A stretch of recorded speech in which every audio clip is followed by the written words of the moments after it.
I like to have people think about how they live their daily lives and use those examples to then use it for their own business. So, what's a musician that you really like? Old Dominion?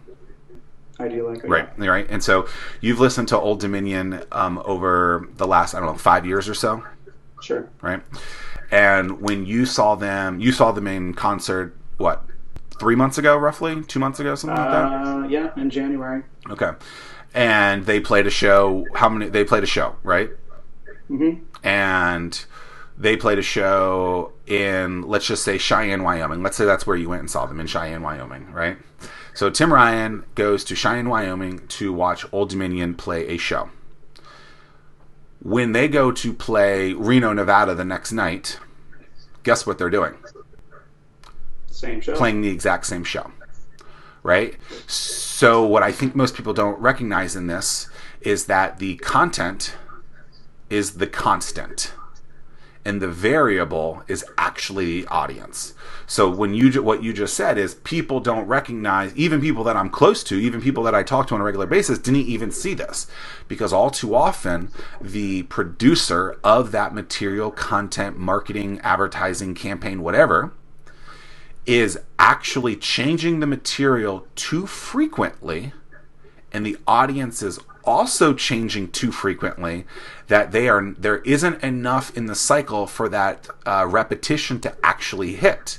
And so if you're a comedian, a musician, anyone on a rolling tour, maybe you're selling a book, and you're on a book tour. It only took 20 minutes to get the plug in.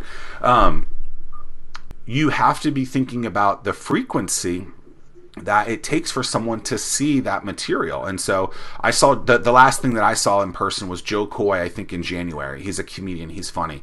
The day before, or a few days before, he was in the Philippines doing a show.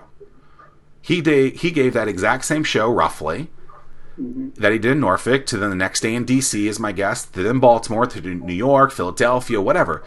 Also, from a producer standpoint, the person who, or the business or brand that's creating or producing that material, you get more comfortable with it. So then you get better at it too. And so when people say, "Oh, I'm posting this too much," I get it. You think that you are, but really, from a data perspective, I would be willing to bet that most people are not actually seeing you. Yes, someone might scroll through, see you right here, and be like, "Oh, is that Zack Miller? Like, why isn't his hair spiked up? And what's with the jean jacket and the dress shirt and tie?" Like, you got to get that person's attention, and so like you're probably not posting enough.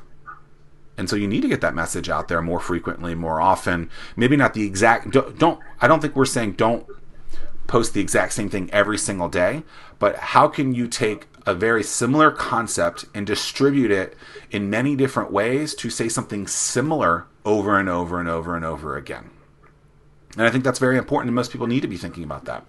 Because the last thing you want is, let's say you're seeing a lot of emails right now that are coming out, and the person isn't actually saying what they need to say. And the person finally opened it, and they're wondering, well, can I go here? Can I buy this thing? Can I not? Like, I don't know. And that's because you haven't done a good enough job of saying what is necessary to get out. If you guys have questions.